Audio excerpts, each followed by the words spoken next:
How to undo stitches, moss stitch. In this video, we'll show you how to undo knit and purl stitches in a moss stitch pattern. In our example, we've knitted where we should have purled and purled where we should have knitted. To undo the last purl stitch, bring your working yarn in front of your work, then insert your left needle into the front of the stitch just below the last one you made on your right needle.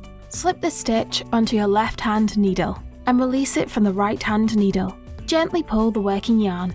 To undo the next knit stitch, bring your working yarn to the back of your work. Then insert your left hand needle into the front of the stitch, slip this stitch onto your left hand needle and slide it off your right hand needle.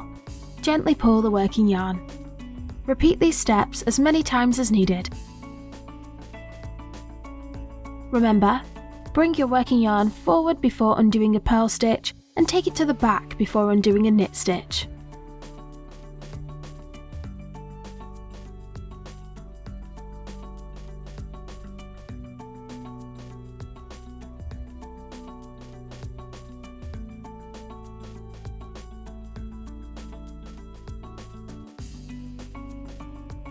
You can now undo knit and purl stitches in your moss stitch projects.